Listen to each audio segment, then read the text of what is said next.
Einen wunderschönen guten Tag und herzlich willkommen. Mein Name ist Thomas Schmelzer von Mystica TV und ich möchte Ihnen jetzt einen Film und auch einen Regisseur vorstellen. Der Film ist der Film über das Leben von Ram Dass.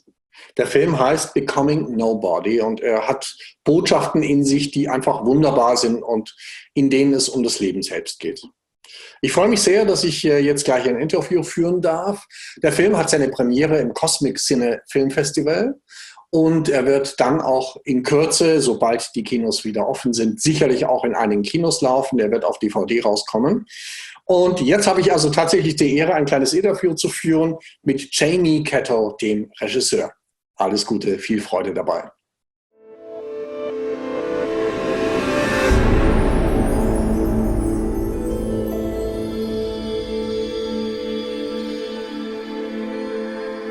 Yeah, hello, ladies and gentlemen, and hello, Jamie Catto. Welcome to this interview.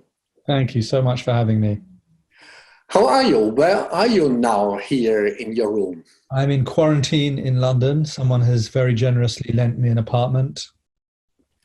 And so a good time for going inside and feeling all the crazy.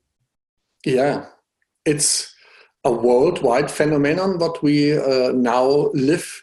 And yeah, maybe it's a chance to do a little bit retreat by yourself, isn't it? Yeah. Yeah, we talk about your really wonderful film about Ram Dass. I love the film very much. The film Becoming Nobody. And yeah, first I'm interested in your person. You are a filmmaker, you are a musician, an artist, and you are also a spiritual seeker. Or how would you describe yourself? Yeah, I mean, I wouldn't really describe myself by all the things I do, but I feel as a man, I'm on a mission to create as much good medicine, as much stuff which turns people on, inspires them, makes them feel comfortable with themselves as I can, you know, and I just want to put out as much good vibrations, as good impact that can reach as far as possible before I die. So like the Ram Dass film, Becoming Nobody, is like, I think he's really holds a lot of the essence of really beautiful, clear, unpretentious, grounded information. And he's funny. He's a wonderful sacred fool, always laughing at himself. You know, he doesn't teach from on high, I have this great wisdom. You know, he's like in the middle of the mess with all of us. So he becomes like permission for all of us to be human, not to be so holy. That's the most important thing, you know, is to accept all parts of ourselves, the mess, the vulnerability, the fallibility, the not just I'm so holy, I'm so pure, I do great yoga, I'm getting to the next level, I'm getting closer to enlightenment. For me, all that is a bit bullshit. For me, the true spiritual path is loving myself as I really am, including the wounded part, including the imperfect, including the mess, including all of it. You know, that it's not to get rid of that stuff and get more and more light and more advanced, or, you know, I don't believe in that. So he expresses it so beautifully, and I didn't feel that any of the films of his before really captured his humor and his beautiful spirit. And so I wanted to make this film, which is like the Ram Dass transmission, the message. It's like a bottle of medicine. Whenever you watch the film, which is all his best parts, it raises your own vibration. You know, it's not really a film about Ram Dass, it's a film about you. It's a film about whoever's watching, and you see yourself in all the things he says. And so anyone that watches this film will get good medicine. And when I make a film like this, who knows how far it will go, how many thousand, 100,000, million people will see it. As long as there is a way to see films, people can see this film. So it's like an endless bottle of medicine that goes on forever. And that's what I want to do with all my stuff: music, films, workshops. I have a book I wrote called Insanely Gifted, to turn your shadows into creativity. I just want everything that I make to have as positive, uplifting, authentic impact on all the other humans as I possibly can. Fine, fine. Yeah, I mean, Ram Dass is a very wonderful spiritual teacher in America, very famous, in Germany sometimes a little bit. And of course, in his film, it's about these themes. Yeah, who am I? I'm not just the persona or what I'm doing. I am just consciousness. I'm maybe, and in his film, I like it very much. He describes his own ways of being a big teacher, big persona, and then more and more realizing that he, has to become, or that he wishes to become nobody, open for divine, for life, for being. Yeah. Yeah. Well, what would you say? So I read about that you heard in the first time 1988 a tape about him, and then some years later you met him for the first time, and you did some interviews with Ram Dass. You were very close to each other. Who is Ram Dass for you as a person? Is he a teacher, a friend, a father, or how would you describe this? All of those things. And you notice in the film, there is a subtext in the film of it. I have come to get my father transmission, to be told I'm a good son, you know? Yeah. I knew I wasn't going to get that message from my father, my biological father. And so when we made the One Giant Leap films, we traveled the world to make music and interviews with the most inspiring people in the world. And many of them were men I was talking to: Neil Donald Walsch, Ram Dass, Kurt Vonnegut, Dennis Hopper, the author Tom Robbins. Many of these guys who I really had a lot of respect for, who I wanted to meet and feel that they saw me. You know, it wasn't just about getting a good interview. It was for me personally to feel like these people got me, you know, and that I could have a connection and some sort of validation that I wasn't crazy. So yeah, Ram Dass for me has always been a great influence and a kind of a spiritual father figure. Yes, I really try to be like him when I'm teaching, to be very silly, always making the wrong joke, popping the bubble of holiness, and being very, very human and messy and not something superior. Yeah, wonderful. Yeah, in the end of the film, there's a very touching talking with him where he says, I am just a projection of you. And you don't want to lose this projection, but I see you as a spiritual being, as a soul. It was very touching. Yeah, very beautiful. It was like I finally got it out of him by the end of the film. Yeah, and Ram Dass left his body some months before. Did he see the film? Yes, because the film was finished halfway through last year. Oh, okay. Mm-hmm. You know, it was released in September in the cinemas. He died in December. And there was one beautiful screening in Maui in Hawaii where he lived. And it was huge. I think there was like maybe nearly 1,000 people there, a huge outdoor screen, and everybody used it as a time to show him their appreciation of his whole life's work. And it was a very beautiful time. Oh, fine. Yeah, in the film there are so touching teachings from Ram Dass from very different times. And on the one hand, you have the feeling, okay, he goes more and more into this being. But on the other hand, I have the feeling he is just perfect in any time. All things what he teached, it's so touching. It's so deep, so wonderful. Yeah. And I saw another film about him where he had a stroke. I think stroke is the right name, and he had to learn again to talk. And he talked very slowly, but very, very touching, more touching than before.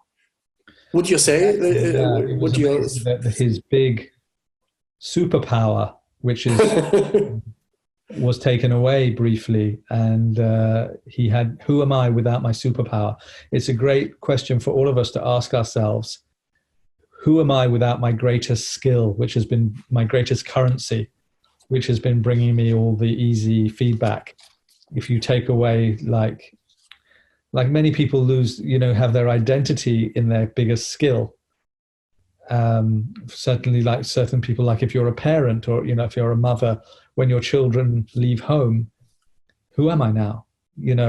If you have been a high executive in a company and everybody has been treating you with respect because of your position, and then you retire, wow, without all that, who am I now? Like when you take away your superpower, what's left?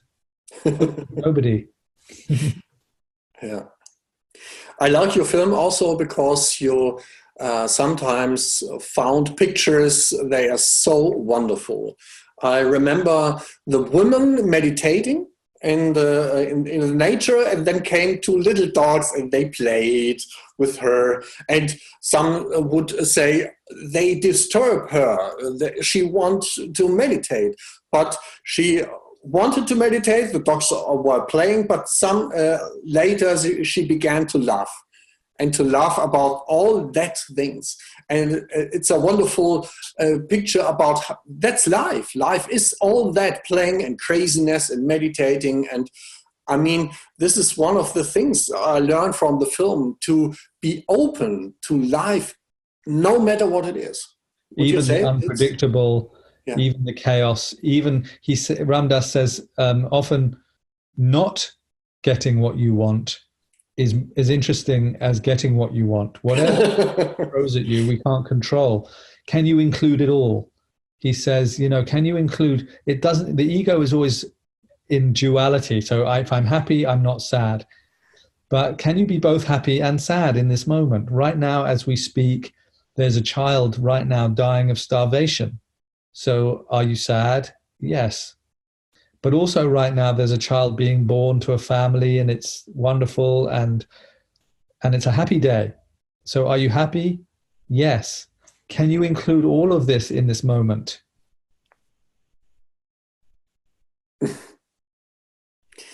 Yeah. So what is the right way to say it's all okay and to be in freedom with all that?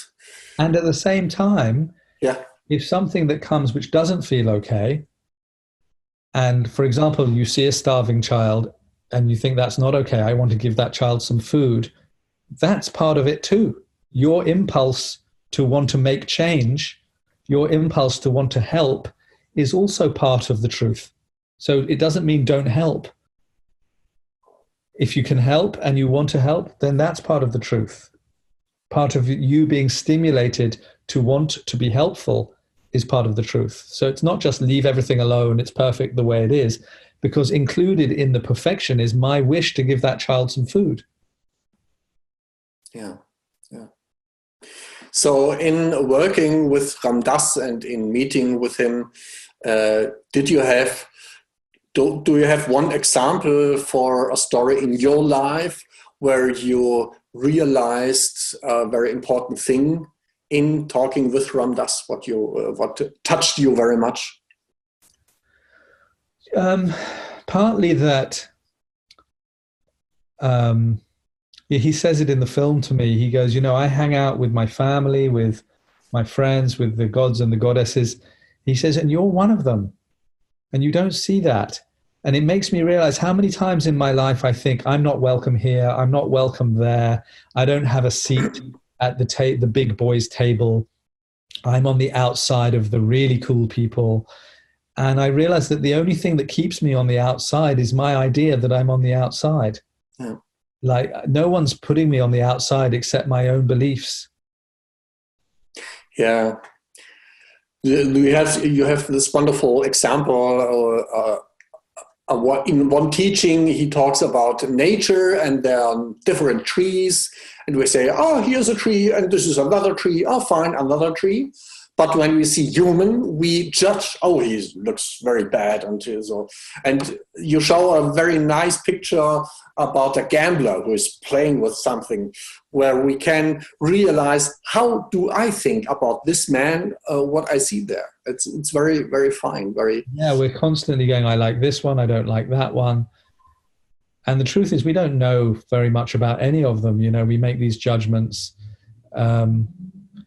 We could be much more patient with our judgments and be much less sure of how right we are. Yeah. Not always. Sometimes we are right. Yeah. And well, we talked about now, but if you should describe the essence of the teachings of Ram Dass, which touched you most, what would you say? How would you describe this? There's a couple of things. One is be human, not holy. Yeah. Or be holy as well, but don't deny your humanity. Don't deny your shadow. Don't deny your human parts, which don't always fit with the pure spiritual teachings. You know, be a human. Don't be holy. Don't deny yourself and reject yourself and judge yourself for some idea of perfection. Include everything about yourself. Can you love all these parts of yourself rather than trying to get to a place in the future of enlightenment or advancement where I am now ready to be loved, I'm worthwhile? No, find yourself worthwhile now with all your problems and all your limitations. That's all your humanity. Love it all. That's the most important thing. And also he distilled his whole life's teaching to one phrase at the end, which is the end titles of the movie, where he just says, I am loving awareness. Wonderful. Can you watch your melodrama? Can you watch your humanity? Can you watch all the ups and downs and mess and darkness and light? Can you watch it all lovingly, not be cruel to yourself for this one and praise yourself for that one and reject yourself over here and pushing and pulling and grabbing and taking? Can you just love yourself? Can you watch it all with an identity that says, I am loving awareness? I see it all and I go, Those are the two main things. Yeah, wonderful. Yeah, the last 15 minutes of the film are also very, very touching. He talks about, the last things. He talks about dying.